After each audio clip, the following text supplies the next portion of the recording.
Sejam muito bem-vindos e muito bem-vindas a mais um podcast Dermato Papers. Eu sou Cláudia Ferraz. Eu sou Perla Gomes. E aqui conversamos tudo sobre dermatologia.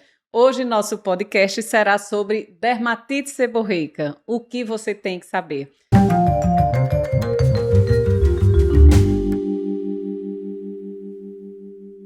Perla, esta aqui realmente é uma condição que é extremamente frequente em qualquer ambulatório, em qualquer consultório, e que faz parte do nosso dia a dia saber reconhecer e tratar muito bem nossos pacientes. Principalmente, eu digo, para alinhar a expectativa do diagnóstico e especialmente do tratamento, né? Exatamente. Então, enquanto muita gente reconhece ou até já sabe que tem esse diagnóstico, ainda existe a expectativa de uma cura completa, usar um shampoo milagroso e resolver todo aquele processo. Então, acho que faz parte de qualquer consulta a gente confirmar ou não o diagnóstico, reconhecer a forma clínica e conduzir, orientar o paciente de como tirá-lo da crise e preservar um período com menos exacerbações possíveis. Mas vamos então, depois que a gente for discutir aqui o tratamento, mas a gente tem que primeiro definir o que é a dermatite seborreica. Muita gente questiona se caspa e dermatite seborreica são exatamente sinônimos ou se são condições diferentes. O que é que a gente pode explicar aqui para quem está nos escutando? Então, como Claudinha mesmo disse, é uma patologia que chega muito, né, no consultório, chega muito no nosso ambulatório, não deveria chegar menos, porque era uma doença que eu acho que profissional médico básico deveria já começar a aprender e tratar, até para a gente diminuir a quantidade de pacientes que chega num serviço terciário, né, Claudinha? Isso. Então, trata-se de uma dermatose que ela tem uma inflamação crônica. Então, como já diz o nome, é crônica. Até hoje, a gente não tem a cura. A gente tem um controle dessa dermatose, né?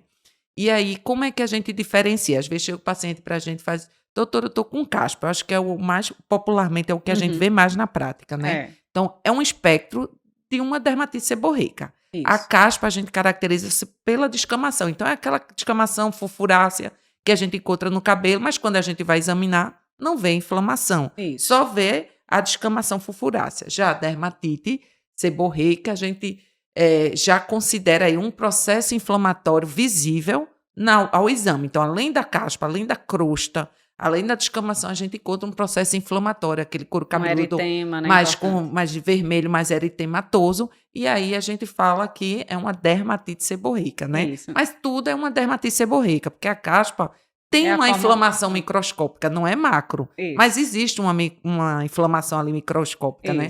Mas para a nossa prática clínica só é um espectro inicial do quadro, né? Que não tem aquela inflamação. Então, a ideia é a gente entender que dermatite seborreica, como o próprio nome diz, é uma dermatite. Então, existe uma reação inflamatória que pode ou não ser subclínica. Quando a gente examina um paciente, ele tem aquela caspa seca, entre aspas, clássica, a gente vê pouca reação inflamatória, naturalmente menos prurido associado. Isso. E a presença daquela descamação mais difusa, pulverulenta, que às vezes tem o desconforto de cair na roupa, né? Ficar com constrangimento, porque marca e é perceptível para as pessoas que estão em torno. E temos as formas espectrais mais inflamatórias. Tudo é dermatite seborreica. Caspa é só a forma mais leve, menos inflamatória. Mas que a gente sabe que pode afetar o couro cabeludo e também outras áreas. Exatamente. E também nesse espectro, né, Perla, de que a forma mais leve seria a caspa convencional, a gente tem aquela forma extremamente inflamatória que pode também fazer diagnóstico diferencial com as formas de psoríase de couro cabeludo. Exatamente. E muitas vezes essa diferenciação até certo ponto não é fácil. Não. E por isso que a gente algumas vezes acaba denominando esse quadro clínico de seboríase. Então, existe aquela forma que você pode estar diante realmente de uma dermatite seborreica mais intensamente inflamatória ou de um início de uma psoríase que está se manifestando ainda só no couro cabeludo. Então, às vezes, quando a gente abre aspas e coloca isso no prontuário, a gente sabe ali que não está completamente fechado esse diagnóstico e pode existir uma evolução para algum dos lados, né? Exatamente. E aí, muita gente questiona qual é a faixa etária que a gente costuma ver dermatite seborreica. Existe alguma preferência de idade para o surgimento dessa afecção ou não? Pode ocorrer em qualquer faixa etária? Isso. Geralmente pode ocorrer em qualquer faixa etária, porém ela tem um pico, né? Que a gente chama bimodal, né? Seria logo quando nasce, que a gente vê que passa ali hormônios da mãe para o filho e ali estimulam as glândulas sebáceas, né? A ter mais atividade androgênica. E aí é logo ao nascimento, chegando ali até os 12 meses, mais ou menos, você pode ainda ter essa influência. Mas geralmente são nos primeiros 2, 3 meses, isso, né? e tem um outro pico que é o início da idade adulta. Mas a gente já vê também naqueles adolescentes começando ali a puberdade, já começa também Uhum. fazer um quadrozinho. Mas os picos mais ou menos que a literatura nos mostra é logo no início, 2, 3 meses De de vida. vida, e o início da idade adulta, né? E às vezes a gente vê fora um pouquinho dessa faixa etária Isso, quando tem algum fator de risco, né? Algum fator de predisposição, né, Perla? Pacientes exatamente. eventualmente imunocomprometidos, pacientes com HIV ainda em franca imunossupressão ou pacientes com doenças neurológicas parecem ter uma frequência e intensidade maiores de dermatite seborreica. Então, Exatamente. pode fugir dessa faixa etária, né? Exatamente. Então, hoje a gente vê que não sabe se é pelo quadro imunológico, o que é que acontece, mas essa população realmente é maior a quantidade de dermatite seborreica. Tanto é que quando você pega uma dermatite seborreica mais refratária ao seu tratamento, mais exuberante, Isso. você levante Um o alertazinho. alerta assim, será que pode? Não estou dizendo que todo paciente, você pode pegar um exacerbado e não ter nada de base, né, Isso, Claudinha? isso. Mas lembrando que no HIV é comum a gente ter aquela dermatite seborreica mais exuberante. Como Isso, você falou também, isso. paciente que tem um Parkinson, que teve um AVC, Isso. ou que está acamado por alguma doença neurológica, então a gente termina realmente pegando mais, Esse tipo de quadro. a incidência aumenta, né, Isso, nessa população. Então, e lembrando também que nos homens é mais comum do que nas mulheres, também. por causa Da própria do atividade próprios hormônios androgênica. androgênicos que estimulam aquelas glândulas e isso faz com que também aumente a secreção dessas glândulas, né, aumentando ali a qualidade do sebo e levando à dermatite seborreica. Isso. E muita gente pergunta qual seria a causa da dermatite seborreica, como ocorre a fisiopatogenia. Algumas pessoas, até pacientes, questionam: é algo que é contagioso? É algo Isso. infeccioso? Como é que ocorreria ou iniciaria essa inflamação? Apesar da gente não ter tudo ainda completamente estabelecido, a gente sabe que existem múltiplos fatores na gênese dessa dermatite. E aí, Tem Perla? muita coisa ainda sendo estudada, né, Claudinha? Sim, Será que o fator genético está ali funcionando já ou não? Então tem muitas ainda interrogações, mas existe uma tríade que realmente isso aí já está bem estabelecida. estabelecido na literatura, que é a colonização por malacésia, Uhum. o aumento da secreção, mais ou menos, mas Também da a qualidade. qualidade do sebo e uma susceptibilidade imunológica desse paciente. Então, essa tríade é bem fechada de que elas contribuem para a fisiopatogênese, né? Isso, isso. E aí a gente poderia dizer também que a gente pode categorizar melhor em 5 fases, só para ficar uma coisa mais didática. Então, a gente diria o seguinte: são aqueles pacientes que chegam e vai ter um aumento das glândulas sebáceas, a Da atividade, produção, né? ela produz lipídios, lipídios vão ficar ali na superfície da pele, né? Aí tem a malacésia presente, essa malacésia, ela pode estar lá, não é obrigada ela estar em número maior, mas ela está ali presente, produzindo uma lipase, e essa lipase vai fazer Uma reação uma inflamatória reação mesmo é uma local, né? digerir esse lipídio, Uhum. formando ácidos graxos livres, formando, Substratos s irritativos, né, isso, naquela exatamente, naquela região. Então, exatamente. E aí ele vai provocar tanto esse ácido graxos livres como peróxidos lipídicos, e isso vai fazer uma ativação do sistema inflamatório, e esse sistema inflamatório vai fazer uma desbiose ali também, ajuda na desbiose, e isso vai levar a uma quebra de barreira, e isso vai levar a escama, prurido e eritema. Então, isso, é todo um processo, assim, não é só uma coisa, é bem, fechadinho, né? fechadinho, né. Então e tem coisas aí que a gente não sabe se o papel da genética ajuda, se aquele paciente tem um sistema imunológico que ajuda mais Para a ter ter uma essa resposta inflamação, inflamatória, claro. entendeu. Então hoje não se sabe se, isso aí existe estudo já mostrando que tem pacientes que têm mais malacésia no corpo e não tem dermatite seborreica, e ao Sim, contrário. Então isso, não é o número da malacésia, né, às vezes é aquela malacésia fazendo a digestão daquele lipídio e aquele lipídio não sendo bom isso, para ao seu corpo, né, isso. levando um processo inflamatório. Então, é mais ou menos a fisiopatogenia dessa dermatite. E é interessante a gente lembrar que a malacésia contribui pelo processo inflamatório. Não precisa ter o receio de contaminar nenhum colega, nenhum Isso, familiar, né? Então, é possível que você, por um padrão genético ou ambiental, comportamental, contribua de alguma maneira para a alteração da malacésia, seja em quantidade, seja no subtipo, né? Hoje em dia a gente sabe que existem mais de 14 espécies de malacésia e Isso. aparentemente acho que tem mais relação com a atividade da dermatite seborreica, não é a FUFO, que é a mais conhecida, né? A Isso. restrita e a globosa, mas é possível que a sua genética ou o seu comportamento contribuam para esse tipo de perfil que tenha um padrão de secreção de lipase mais pró-inflamatória e que aquele substrato todo dessa reação acabe promovendo mais inflamação, eritema e toda essa cadeia inflamatória. Exatamente. E uma coisa interessante é que também essa malacésia vai modificar de acordo com a distribuição geográfica. Então, Sim, lá na China pode ser que tenha outras malacésias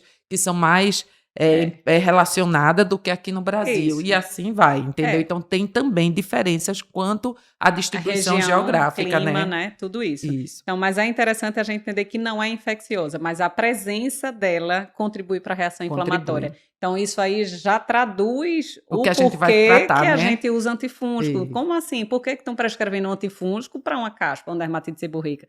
Não é porque a causa é infecciosa fúngica, mas a presença do fungo contribui para o processo Contribui. inflamatório. Então, a gente já traduz um pouquinho o porquê que a gente utiliza esses tipos de medicações. Mas vamos lá, além dessa toda essa fisiopatogenia que a gente discutiu aqui, Perla, existem alguns fatores predisponentes já bem estabelecidos ou conhecidos para a dermatite seborreica? Que tipo de coisa a gente pode identificar, ou genético, ou familiar, ou comportamental, que a gente já poderia presumir que esse paciente tem um risco maior de desenvolver esse tipo de afecção? Isso. Então, a gente hoje já tem muita coisa estabelecida, existem fatores tanto exógenos como os endógenos que vão ajudar a levar essa dermatite seborreica. Dentre os exógenos, a gente já falou hoje da malacésia, que é um dos pais, mas não é só a malacésia. A gente sabe que a gente tem uma microbiota na nossa pele e aí a gente tem papel ali, outro fungo que pode ajudar, alguma bactéria como um estáfilo que pode também ajudar nessa microbiota aí que pode ajudar a piorar e levar a dermatite seborreica. Então, a disbiose, de forma geral, pode Pode. contribuir para a progressão ou acentuação da dermatite seborreica, né? Outra é o estresse, né, Claudinha? É muito comum. A gente sabe que o emocional hoje está ligado diretamente a isso. Então, o paciente se estressa, piora a dermatite Isso é seborreica. clássico, né? É clássico, é clássico, É. clássico. Tanto é que quando tira férias, está calmo, não precisa nem de shampoo. Tá tudo bem, É o que né? eu digo, não é a causa, gente, porque tem gente que chega em consultório e já vai porque eu estou estressado. Eu digo, não é porque você está estressado. Isso. Porque você está estressado exacerbou, não é a causa direta. Se for assim, a gente faz tudo yoga e fica tudo certo, né? Tudo Não tira certo. férias eternas, não é bem assim. Mas lógico que é um gatilho que precisa ser reconhecido, porque senão a gente fica na ideia da refratariedade trocando medicação e muitas vezes existe outro fator que a gente pode interferir para uma remissão mais prolongada, né? Eu acho que a Isso. ideia é essa. Outra coisa também muito comum na prática, a gente vê muita gente usando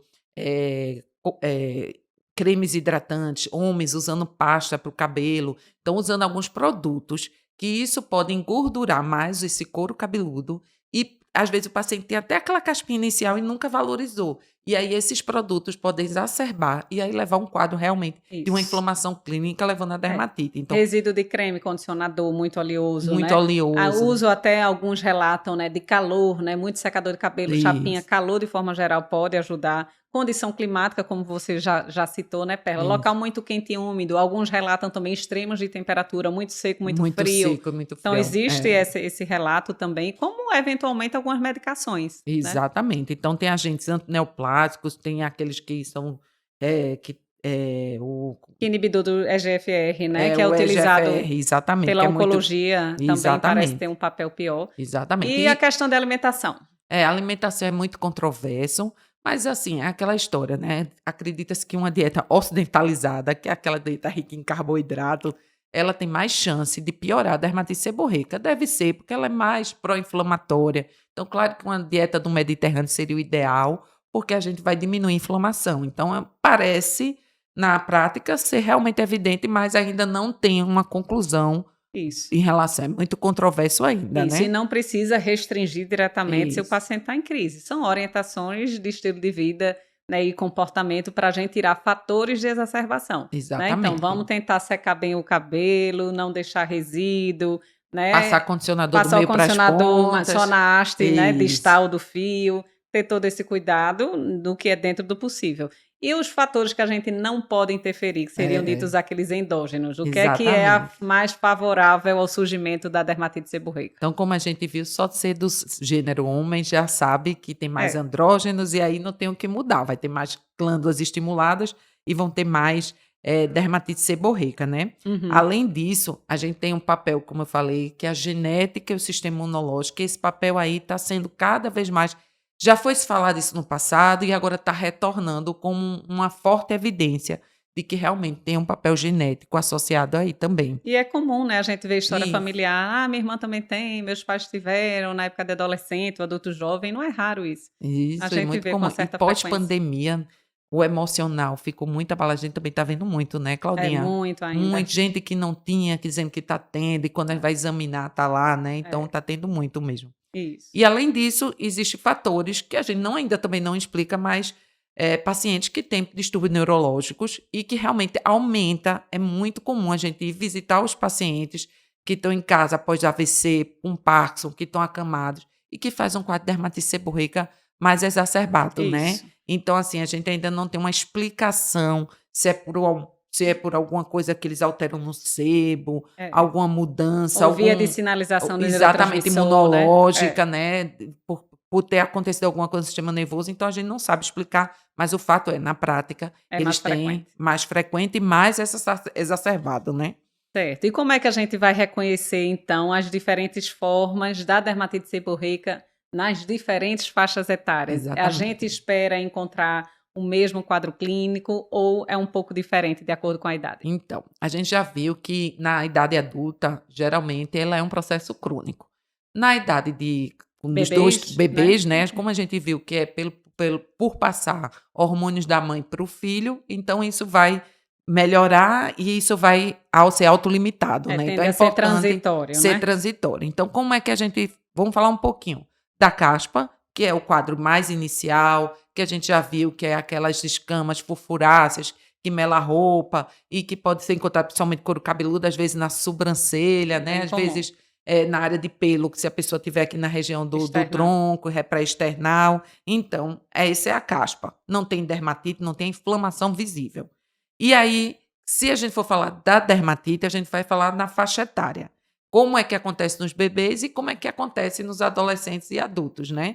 Então, geralmente, nos bebês, naquelas terceira, quarta semana, o que é que acontece? A gente começa a ver aquelas placas descamativas, assim, meio que parece uma crostinha meio amarelada, Mais né? aderente, Mais né? aderida no couro cabeludo, a mãe fica doida, liga, né? O que é que está acontecendo? Ele está começando a ter aquelas placas e começa pelo couro cabeludo e ela pode disseminar, né? Às vezes a gente vê paciente, já pegou paciente com quadros eritrodérmicos e era uma dermatite seborreica, né? Então é Isso. importante a gente entender que é mais essas crostinhas que aparecem ou às vezes umas plaquinhas eritema-descamativas Em ali área na região do seborreica. tronco, mas Isso. que se resolve geralmente é autolimitado, né? Boa parte das vezes a gente não precisa nem intervir, né, Perla? Isso. A gente pode só orientar uma higienização com sabonetezinho suave. E, eventualmente é que a gente pode pensar numa intervenção com corticoide de poucos dias, de baixa potência, mas na maioria das vezes uma orientação de higienização Resolve. e esperar o tempinho passar já dá conta, né? Exatamente.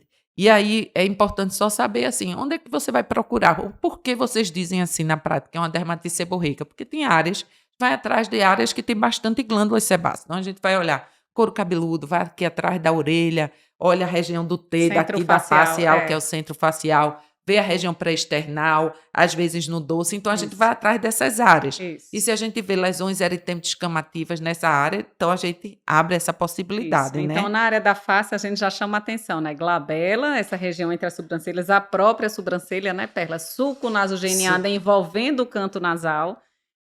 Nos adultos, assim, homens, principalmente em área pilosa de barba, De a gente barba, vê muita placa, às vezes muito. dermatite seborreica, retroauricular, E, orla do couro cabeludo e couro cabeludo o como um couro todo. E cabeludo. no colo, área predominantemente external, central do tórax, antero-posterior, dos dois lados. Isso. Às É o local vezes que a pode gente até vê. que ter uma forma que é mais peculiar, que a gente chama de dermatite seborreica petaloide, que essas lesões elas se agrupam e formam como se fosse uma florzinha, né? Eritematosa na região do colo. Então, às vezes, as pessoas que não estão acostumadas podem se confundir o que é isso, né? Pensa até numa tínia, né? Isso, aí confunde, faz diagnóstico diferencial com a tinha, mas é uma dermatite seborreica, mas uma forminha mais caprichosa, mais Isso é peculiar, mais no né? tronco, né, Perla? Então, Isso, essa forma petaloide remete à forma de pétala, né, de flor. de flor. E que às vezes ela tem esse aspecto Essa borda, né? cercinado, a borda um pouco mais ativa, que Florida. pode confundir com a antinha.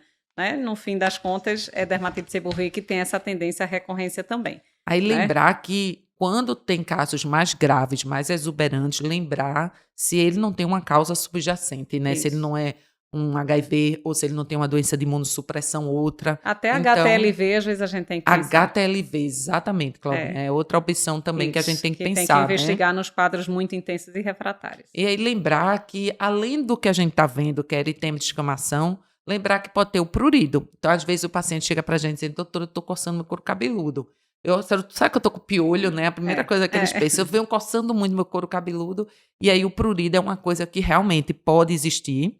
E, além de tudo, se você tem inflamação no couro cabeludo ali, você pode levar uma queda de cabelo também. Sim, pelo então, próprio pelo atrito. processo de atrito, de inflamação, de microinflamação. Então, não é incomum. Paciente que está com queda de cabelo e chega para mim, está com um quadro inflamatório, eu também tratar para a gente ver, porque pode ser só isso, né? Isso. Às vezes não, às vezes a associação de várias coisas. O paciente está com um eflúvio telógeno, tem a dermatite e está tudo junto, né? Misturado. Mas lembrar que também pode levar a uma queda de cabelo, né? Isso. Pelo quadro inflamatório, né? Vamos lá. Então, a gente já pensou então nas formas clínicas que a gente discutiu aqui. E a gente entende que boa parte do diagnóstico da dermatite seborreica é clínico, né? É bem clínico. Raramente a gente vai precisar de um exame complementar quando houver alguma dúvida de diagnóstico.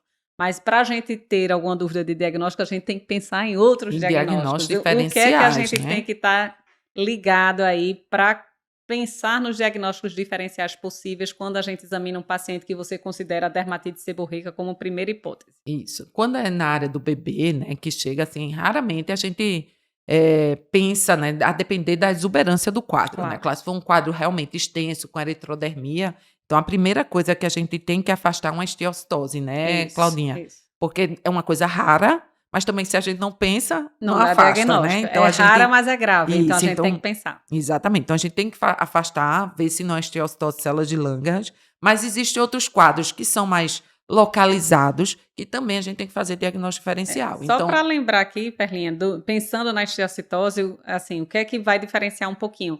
Então, eu chamo a atenção, geralmente é um padrão de erupção na área seborreica, por isso a gente confunde dermatite seborreica, mas tem um aspecto um pouco mais purpúrico.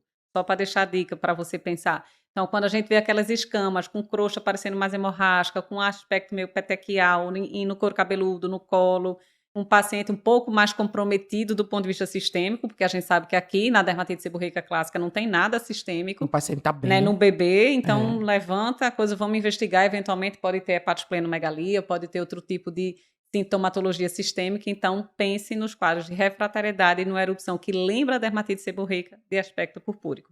Mas seguindo, Perlinha, o que é que a gente pensa mais? Se for alguma coisa localizada no couro cabeludo, a gente pode pensar numa psoríase, que é muito comum. Às vezes a gente pega pacientes, né, com aquela crostinha aí, é psoríase, é uma psoríase iniciando, é uma dermatite seborreica. Outra coisa também muito comum é a dermatite atópica, né? Também. Então a gente pega muito aquela descamação na dermatite atópica. Principalmente em criança, né? Principalmente em crianças, e isso confunde bastante a gente. Agora, claro, a gente sabe que a dermatite seborreica é comum até ali 2, 3 meses. Se você já pega uma criança de 4, 5 anos, as glândulazinhas estão lá dormindo. Então é pouco provável que seja. Seborreica, é mais provável ser atópico. Isso. Então, cada caso a gente vai diferenciando, né? Então, se você pega uma dermatite seborreica mais na região das fraldas, assim, na região da virilha, genital, aí a gente faz diagnóstico diferencial com a dermatite das fraldas, né? Então, assim, tem vários os diagnósticos diferenciais, tanto na criança como no adulto. No adulto. Isso. E no adulto, curiosamente, a gente costuma fazer mais confusão diagnóstica quando existe acometimento facial, né, Perla? Isso. Porque na face nem sempre a descamação é tão proeminente. Quando tem aquela descamação clássica, show, é bem fácil. Mas às vezes o que predomina é o eritema, é aquele padrão inflamatório. Em asa de borboleta, isso, né? Aí vem aquele raste de padrão malar, aí muita gente questiona, eita, isso será uma colagenose? Já é um lúpus com racho malar surgindo, é uma rosácea, porque parece haver uma exacerbação no calor, na exposição ao sol. E o que é que você poderia dizer aí de dicas para Exatamente. tentar diferenciar? Que Porque nem sempre é fácil. exatamente, porque se for pensar, como você falou, no sol, todos pioram. Todos Então pioram.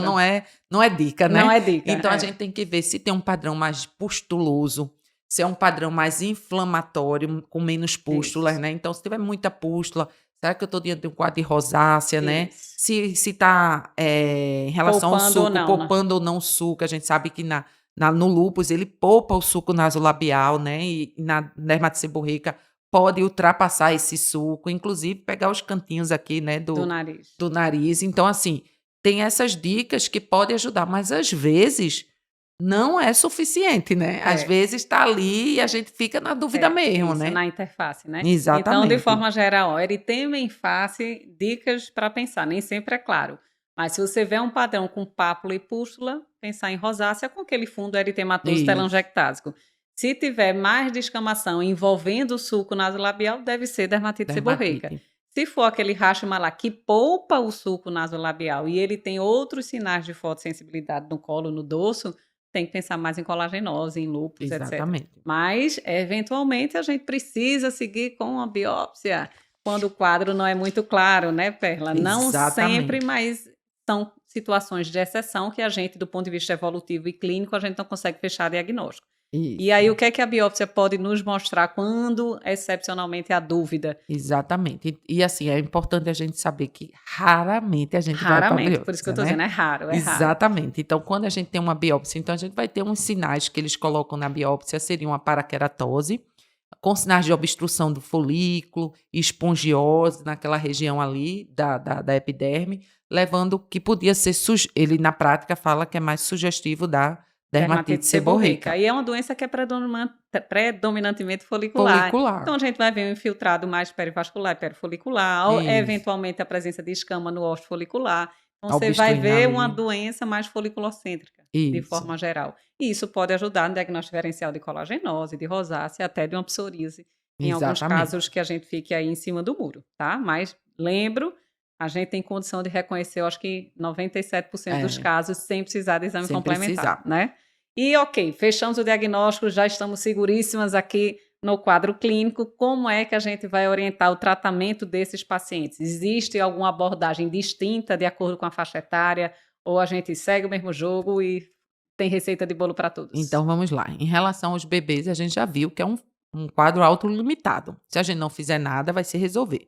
Mas na prática não é isso que a gente vê. A gente recebe ligações, a mãe fica meio que desesperada, que todo mundo está comentando, né? todo mundo quer, né, resolver. É. Então tá aquele bebê lindo e aquelas crostas ali, né? Então, enfim. Termina, então, o que é que a gente faz? A gente usa substância. Normalmente é óleo mineral que eu uso mais. Vaselina. Uma vaselina que deixo antes do banho. Eu peço uns 5 a 10 minutinhos, embebeda ali, que ele já amolece. No próprio banho, quando estiver tomando banho, Vai removendo. já vai removendo. Tem gente que pega uma gazezinha e vai tentando tirar. Isso. Nada com muito trauma. Se não tiver dúvida, no outro banho vai cair. Aí não precisa remover tudo de vez, né? Exatamente. Então, Isso. basicamente é isso. Tem gente que ainda bota um cetoconazol associado, uma cremezinho. 2% de creme para ajudar na diminuição ali, né, da descamação. Mas, geralmente é isso. A gente não faz mais do que isso. A gente não entra com shampoo antifúngico em crianças menores de 2 anos. Então, basicamente, é o óleozinho para umidificar mais ali pra aquela remover a crosta. E a muito crosta. excepcionalmente antifúngico tópico e corticóide de baixa potência tópico. No Por máximo. poucos dias, no máximo. Só se for para dizer, vamos frear aqui o processo aqui de escama. Mas na maioria das vezes é remoção, ponto, e segue o jogo. Exatamente. Aí quando a gente já pega paciente adolescente e fase adulta, é o mesmo tratamento. O tratamento, basicamente, se for só couro cabeludo, será que o tratamento é couro cabeludo e face, tórax, mas independente. Vai depender da região, né? A gente vai usar alguma coisa de shampoo antifúngico, que geralmente existe vários no mercado. Shampoos com piritionato de zinco, com ciclopiroxalamina, com sulfeto de selênio, Com cetoconazol, alcatrão, com várias coisas. Isso. Se tem a salicílico, que faz com que aquela escama, se tiver aquela escama muito forte, ajuda quando tem a salicílico. Aí tem que ter cuidado que o salicílico arde muito ao bater no olho. A gente tem que avisar os seus pacientes, senão ele só usa uma vez e não quer usar mais, né? Enfim. Então, normalmente a gente usa o shampoo. Se tiver um processo inflamatório que visível, com a dermatite seborreica, a gente pode entrar com um corticoide, E aí tem gente que Tópico, só né, amiga? tópico, tem gente que faz o corticoide por uma fase pequena, 7 a 10 dias, só para melhorar aquela inflamação, porque incomoda bastante a Tem um coceira, né? prurido, né? Exatamente. E ela, então, teve o shampoo, faz o corticoide se tiver a inflamação, No e aí couro pode cabeludo. usar também o inibidor de calcineurina quando é em face, porque às vezes a gente usa corticoide e melhora, volta, melhora, volta. Então termina aqui nessa recorrência, a gente termina mudando um pouquinho do corticoide, até pelos efeitos colaterais, e Isso. termina usando um inibidor de calcineurina, que pode ser um pimecrolimus, um tacrolimus, e aí isso faz com que diminua os efeitos colaterais e o paciente possa usar por um tempo maior. E depois a gente também mantém uma manutenção, né, Claudinha? Isso. Às vezes deixa 1, 2 vezes na semana. Isso. Vai Então, reduzindo a vai frequência. reduzindo a frequência. Então, o fato é, geralmente, essa é a base, né? Se for na face, a gente também usa um sabonete Sindet que não mude muito o pH da pele, para deixar ali a pele com sua barreira bem, bem direitinho, né? Isso. Então, Para evitar assim, a exacerbação. Mas vamos então só arrumar então. então Couro vamos lá. cabeludo. Então a gente entra geralmente com shampoo. O shampoo Isso. pode ter qualquer componente antifúngico, ciclopirox, imidazólico, Isso. peritonado de zinco, derivados do coltar. Tudo isso pode ser feito. Aí muita gente questiona como usar e com que frequência. O que é que você diria, Perla? Aí depende, né? Se o paciente está em crise, você pode usar diariamente. Isso. Lembrar que é um shampoo que você não tem que colocar e tirar. Tem que manter ali 5 a 10 minutos para que a espuma ali funcione como um remédio. Isso. Então, a gente tem que explicar ter isso. um tempo de contato. Exatamente. Não é milagre, né? E é uma vez ao dia, não é 3 vezes ao dia. Porque tem homem que chegou em casa quer lavar o cabelo com shampoo anti-caspa. Não precisa. É uma vez ao dia, Isso. lavando diário na crise. Saiu da crise, vai para uma manutenção 2, 3 vezes na semana. Isso. E a gente Quem vai dizer é o paciente, né? Eu sempre Isso. digo isso. Eu Você dou que vai a liberdade, aprender. Eu dou a liberdade Isso. para o paciente. Eu digo, olha, shampoo para dermatite seborreica não é antibiótico. Você pode aumentar, diminuir, aumentar, diminuir. Não tem Exatamente. problema. Estou em crise, doutora. Estou estressada. Aconteceu um problema no Aumenta. trabalho. Use todo dia.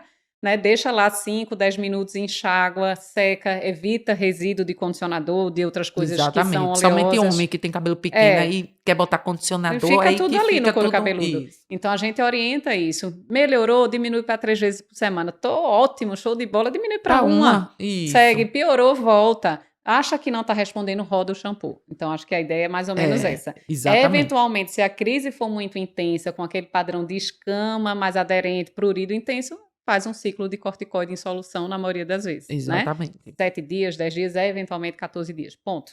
Essa é a nossa prescrição, que eu acho que eu dito clássica. Existe shampoo também de corticoide? Existe. Está errado usar? Não, pode ser utilizado.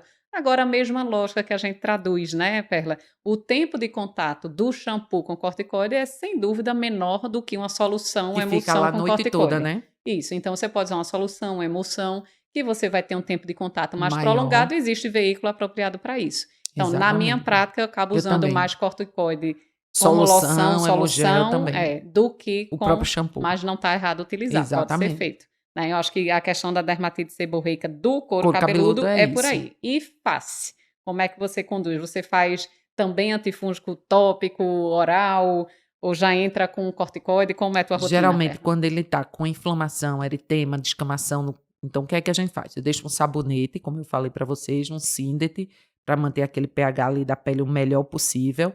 Além disso, eu entro com corticoide de baixa potência, no máximo uma médiazinha. Mas assim, por quê? Por causa de efeitos colaterais, aumento de telangiectasia, afinar aquela pele, isso, né? Criar uma rosácea, dermatite peroral. Exatamente. Então, eu termino fazendo isso e digo a ele que na crise, ele vai sair da crise. E se for uma coisa que está recorrendo com frequência, eu mando ele emendar logo no inibidor de calcineurina. Isso. Cita aí só possíveis, 3 possíveis corticóides que você pode usar na face. Geralmente eu uso muito o hidrocortisona, adoro. Uso muito desonida também. A betametasona eu deixo mais para a área do tronco. Também. Mas termina que às vezes os pacientes já querem usar o mesmo. Já querem usar o mesmo. Uma metasona eu prefiro, Exatamente. Então, mas normalmente eu vou para o de baixa mesmo. Também. E emendo no inibidor de calcineurina e digo a ele, olha, fique nesse, fica mais tranquilo, né? Então, eu termino fazendo isso. E além do sabonete e além do creme, tem gente que também faz creme antifúngico. Isso. Minha prática, eu não tenho muita sorte. Nos que eu tentei, sempre reclamava de muita irritação, de ardor, fez dermatite de contato. Então, na minha prática eu não uso, mas conheço pessoas que usam e dão certo. Isso. Mas na minha prática eu não uso. Eu Isso. prefiro corticoide com um inibidor de calcineurina. E uma dica que eu deixo também, se o paciente tiver em crise franca de dermatite seborreica na face, dificilmente ele vai tolerar o imunomodulador, né? O inibidor de calcineurina, que arde. Tem que tirar ele O da crise. ardor não é um efeito colateral que vai limitar o uso. A gente tem que orientar que faz parte. Agora, se ele tiver em crise, vai arder muito mais. Exatamente. Então, eventualmente, eu faço, né? Vamos fazer 7 dias aí do corticoide de baixa potência, acalmou um pouquinho mais, aí eu rodo. Né? Não precisa, porque às vezes vai e volta, vai e volta, vai e volta. Doutora, tá péssimo, então volte, né? O pimecrolimus ou o tacrolimus, mas ele não vai aguentar. Isso. Então, tira da crise no curto prazo com o corticoide e já roda para o imunomodulador. Exatamente. E, eventualmente, outras dicas que muita gente dá. Pode colocar vou dizer o de marca, mas enfim, pimecrolimus ou tacrolimus na geladeira e colocar no rosto, que já Que tem dá um uma frescor, acalmada, dá uma né? acalmada. Entender que pode fazer um eritemazinho rebote na hora, mas não é um eritema que fica prolongado, não é um efeito colateral que vai limitar. Tem doutor, ardeu, será que é alergia? Não, isso é efeito da aplicação imediata. Exatamente. E para evitar essas crises também, né, Perla, evitar qualquer coisa abrasiva, usar sabonete Sindet e melhorar a barreira. Barreira, hidratação. Hidratação. Né? Às vezes a pele oleosa, o pessoal, mas minha pele é muito oleosa.